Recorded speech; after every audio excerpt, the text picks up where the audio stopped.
Hi class, sorry, I accidentally hit the wrong button and closed this off prematurely. So let's pick back up in protecting the patient from injury. So patient safety.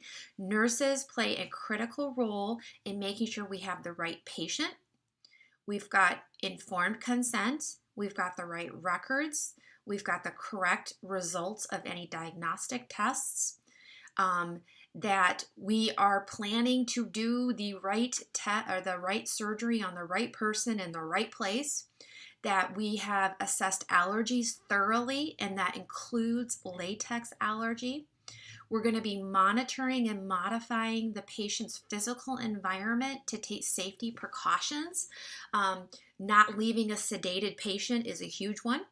And we're going to make verification that there's accessibility of blood available to the patient in case they need it emergently. We are also going to reduce that anxiety, minimize any possible latex exposure, prevent and protect our patient from injury, constantly be an advocate for what is best for our patient, and keeping a close eye on monitoring our patient and managing any potential complications. If you see something trending dangerously, point it out. It is a collaborative environment. It is not supposed to be a hierarchy. Every role is supposed to work with each other to get a positive outcome for our patient. Your input is vitally important. There are some positioning factors, because the things that we do in OR, we might put them in a weird position because we have to have a clear view of wherever the surgical site is. But we also have to keep in mind that whatever position the patient's body is, we have to still ensure that there's adequate respirations, blood flow, and no nerves are being pinched. So it's really kind of can be tricky sometimes. So you want to keep a close eye on their pulses, the color, the warmth of their skin, all of those things. And then we have even extra safety precautions for older adults who have compromised normal body functions. Anybody who is extremely thin and fragile or very obese, anybody with a physical deformity, all of these people require extra diligence. And we do typically restrain people because of reactions from the sedation. A certain amount of excitement or muscular movement may occur that is inadvertent, but is still something that we should prevent. Another priority to think about is endotracheal tubes. Those have to remain in place safely, not dislodged, not kinked, to make sure there's adequate airflow. But we're also going to be monitoring that blood pressure, heart rate, heart rhythm, etc. So even though the anesthesiologist is keeping an eye on that real closely, it doesn't mean it's not the nurse's job to do that as well. Okay? And then this last picture is just an example of some of the surgical positions and how you can see how we've got to make sure the patient their body is in safe alignment for perfusion and no nerve pinching, that sort of thing. Okay. So that brings us into the last phase, post-operative nursing management. So there's actually 3 phases for PACU care. Phase 1 is the area designated for the care of surgical patients immediately after surgery and for patients whose condition warrants close monitoring. Phase 2 is the area designated for care of surgical patients who have been transferred from Phase 1 because their condition no longer requires close monitoring as what is provided in Phase 1. Phase 3 is the setting in which the patient is cared for in the immediate post-operative period and then prepared for discharge from the facility. So that could be on a nursing unit, all right? And then remember that the PACU is the area where post-op patients are monitored as they are recovered from anesthesia, and it used to be called the recovery room. Remember that our priority are the ABCDs. When your patient is post-surgical, you have to make sure that you're closely monitoring their oxygen levels as well as some core common lab values like your CBC and your BNP. You've got to do good respiratory assessments because airway is our top priority and the ability to oxygenate. So let's talk a little bit more. So we're going to provide care for patient until they have recovered from the effects of anesthesia. So that means resumption of motor and sensory function. They're oriented, they have stable vital signs, and they show no signs and symptoms of bleeding or any other post-op complication. So that means you've got to look at the surgical site frequently. And it is vital to perform frequent skilled assessment of the patient. So focusing in on those ABCDs, okay? The responsibilities of the PACU nurse are listed on this slide. When a patient is done with surgery, we have to monitor all vital signs frequently. We will immediately place them on a heart monitor, immediately assess their oxygenation. Vital signs are usually every 15 minutes times 4, and then every 30 minutes times 4, then every hour times 4, then every 4 hours. That's a normal progression. But if there's anything abnormal, we have to go back to more frequent reassessment. It's important to know that once their breathing tube is removed, you should listen for lung sounds bilaterally. Don't listen on one side, you have to listen on both sides. Your patient is going to be slightly confused post-operatively, so you've got to reorient them to the situation and the surroundings. Like, how are you doing? I'm Danielle. Remember, we're here in the PACU. You're okay. We're keeping a close eye on you.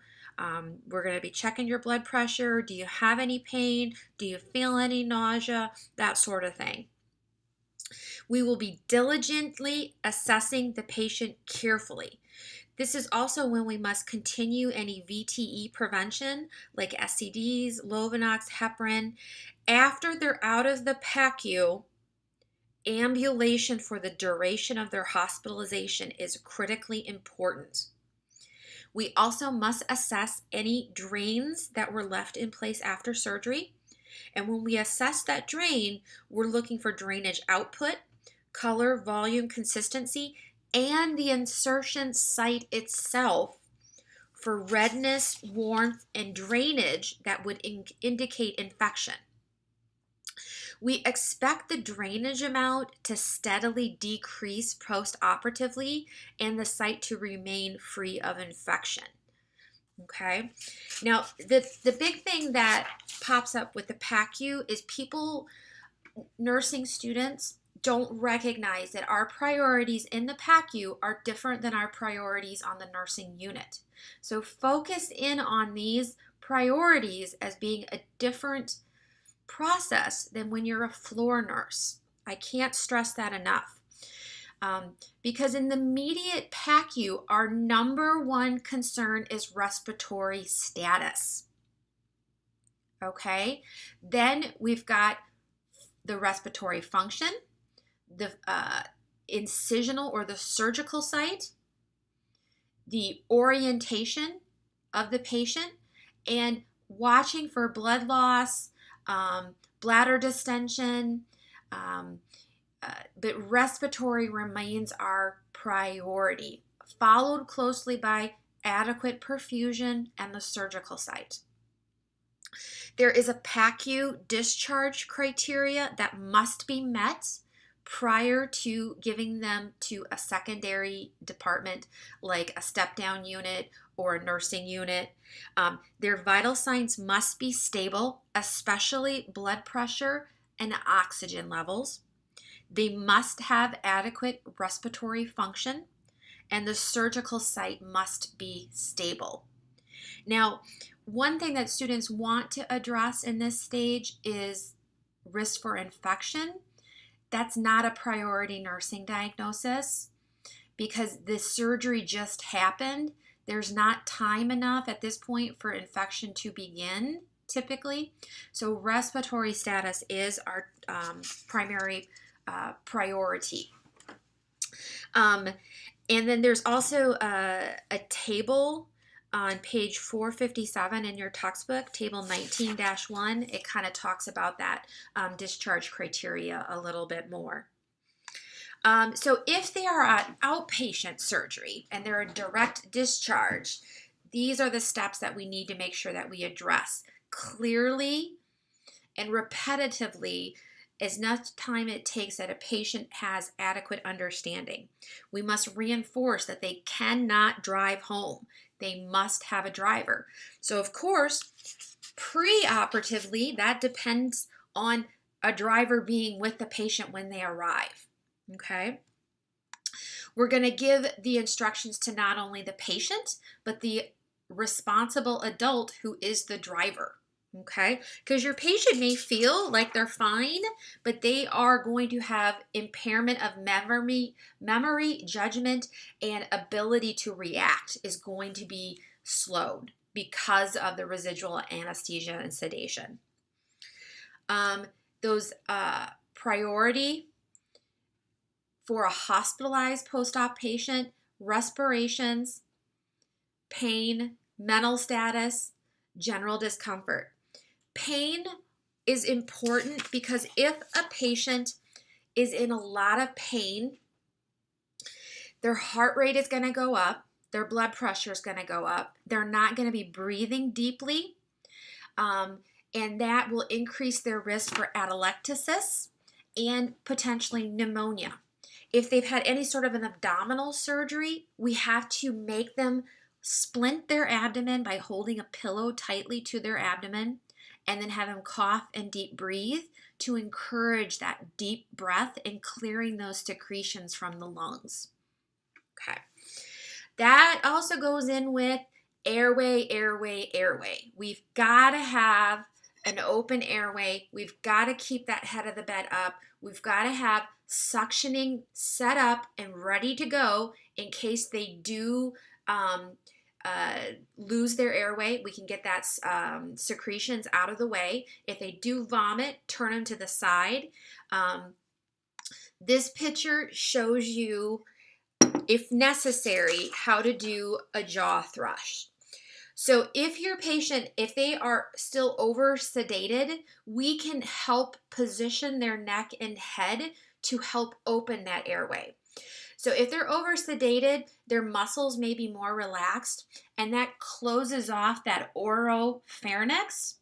But by tilting their head back and thrusting their jaw upward, it helps open that airway so that they can get that breath in. Okay? Very important. There is also an airway that we can insert, but we can't insert it unless the gag reflex has returned. So if there's an airway issue and their gag reflex isn't fully back, we've got to get the anesthesiologist back ASAP so they can put in an advanced airway. So airway is number one. Cardiovascular stability is 2. So what are our monitors for cardiovascular status? Perfusion, hypotension, bleeding, cardiac dysrhythmias. Something super easy that we can do on the nursing unit to avoid orthostatic hypotension is to wait 2 to 3 minutes with each position change and prior to ambulation to help the body have more time to compensate for those position changes. We're also watching super closely for any indicators of hypovolemic shock or bleeding. Do they look pale? Is their skin cool and moist? Is their respiratory rate increasing? Do they have a blue tinge to their fingernail beds or around their mouth? When you palpate their pulse, is it rapid, weak, thready? Are they having a decreasing pulse pressure? Decreasing pulse pressure? Are they having low blood pressure? Are they having extremely concentrated urine? All of these are signs of impending shock. So this is why we have to have that comprehensive total body assessment, not just focusing in on ambulation, not just focusing on risk for infection. Because if your patient is hypovolemic, they're going to die on you before they even develop an infection. Okay? So altered mental status, if they're restless, if they're disoriented, don't just medicate them with pain meds. Make sure you're not masking other symptoms. Okay? And if you have any of these concerns, if you're noticing these concerns, don't wait for it to get really abnormal. If you're noticing a trend in their vital signs, intervene early by notifying the physician, and then we can take steps to counteract it from getting worse and going into a full shock status. So after we worry about those things, we talk about pain. So pain isn't our highest priority unless we're not worried about airway, we're not worried about circulation, we're not worrying about shock. So then it's super common for people to have some post-operative pain. A common thing that we use are PCA pumps, so patient-controlled analgesias. It is programmed by the nurse depending upon an order written by the physician. The critical thing to monitor with PCAs is respiration rate and depth of the patient. If they are super sleepy, you've got to watch this even more closely because the settings may need to be changed. Just because it's been ordered doesn't mean the patient's going to handle it appropriately. That's where the nursing judgment comes in. We've got to watch these people. Is it an appropriate dose? Are they metabolizing and reacting how we expect them to the medication? We do want to keep Narcan readily available on any post-surgical unit or PACU because it is a quick reversal of any narcotic if it's showing signs of respiratory depression. The other thing is we want to be sure that we're assessing that surgical site. If your patient is in a great deal of pain, even with the pain medication, we've got to teach them to splint their side. We need to say, is there something wrong? Is this an unusual amount of pain? Do we need to reassess their pain medication? Do we need to reassess them for complications? Maybe something is going wrong at the surgical site.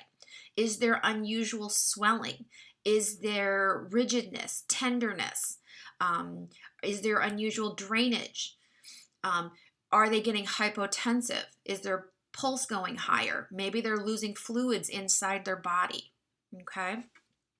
So if you have unusual pain and anxiety, don't just chalk it up to your patient being weak. Something else might be going on. Controlling nausea and vomiting is very important because vomiting is kind of harsh on the body, especially if your patient has had some sort of abdominal surgery. We don't want to disrupt the sutures. So managing that nausea and vomiting is very important, and typically there will be PRN meds ordered and readily available for us to use per our nursing judgment. Of course, there's gerontological considerations. Be sure you know those. Hydration and adverse reactions to medications are probably some very high priorities. We've got post-operative dressings. They provide a healing environment. They're usually put on sterilely in the OR, and then the surgeon usually wants them to remain in place for a specific amount of time before we change that dressing, and that's usually part of the post-operative orders. Let's see.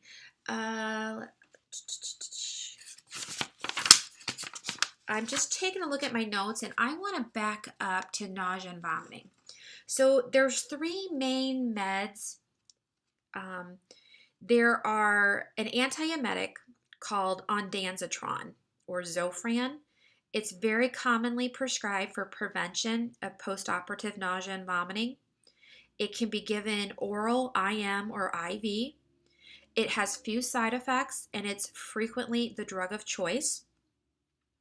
There is a GI stimulant called metoclopramide or Reglan. It acts by stimulating gastric emptying and increasing GI transit time. That is usually recommended for at the end of a procedure.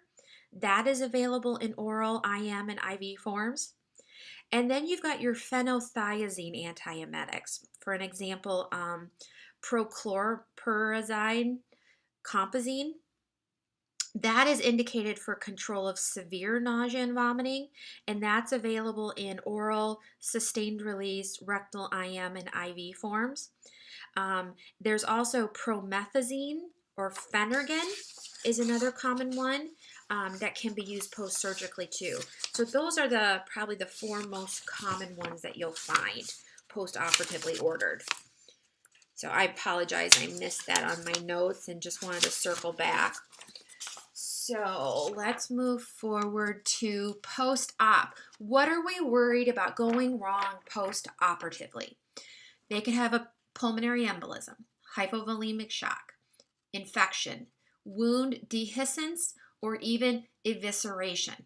If a dehiss or evisceration happens, the absolute priority nursing intervention is to slap a moistened, ideally sterile dressing over the site and notify the surgeon immediately because they're going to have to go right back to the OR.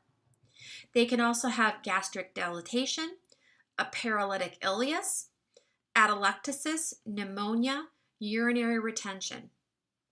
So it lists a ton of symptoms that represent these conditions. Guys, when you look at this, this is everything we have to be assessing for in a post-op patient.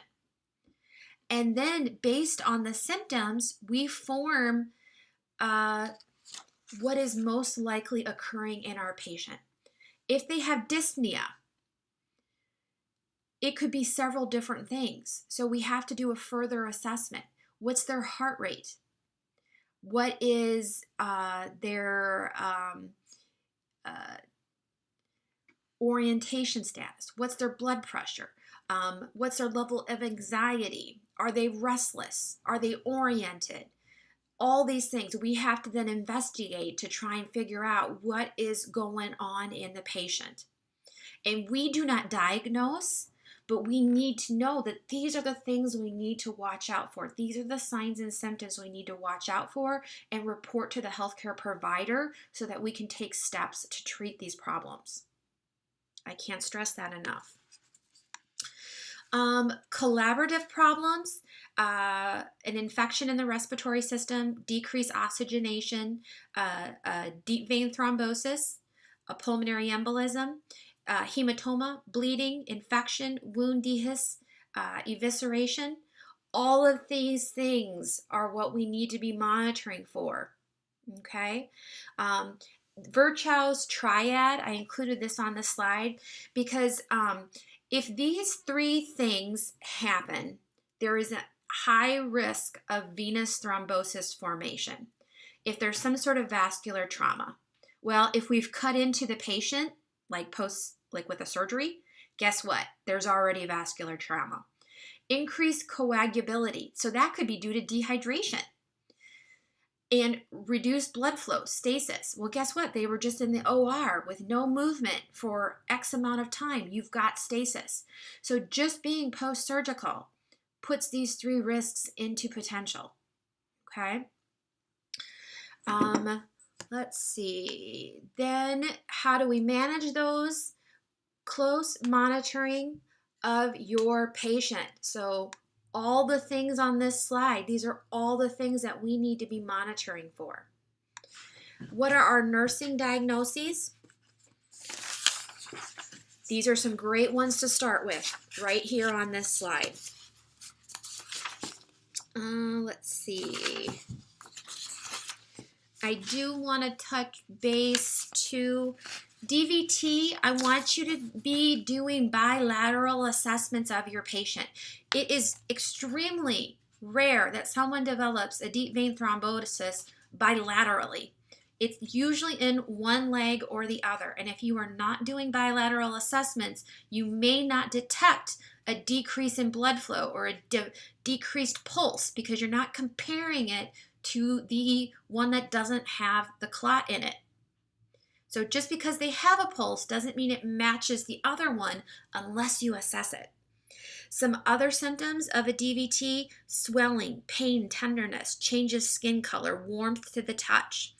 With a PE, acute shortness of breath, chest pain, sweating, tachycardia. Okay? And then the last thing I want to touch base on is if we discharge our patient. If our patient is getting sent home, they're going to be sent home on pain meds. So we need to educate them on self-care for being on pain meds. So that means watching any over-the-counter meds that they take that may have acetaminophen, because they can only have a certain amount of acetaminophen in 24 hours or else they can injure their liver. It's usually 2 to 3 grams is the maximum amount of acetaminophen a patient can have in 24 hours.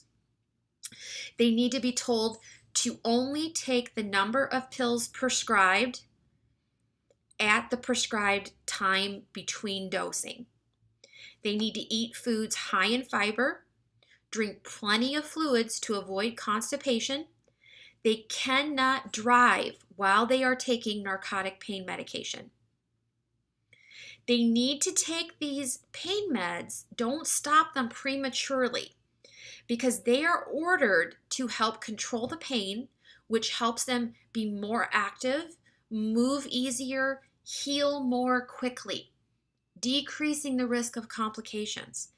Generally, they do not need to worry about becoming dependent on oral pain meds unless they take it for an extended period of time. This is very important education.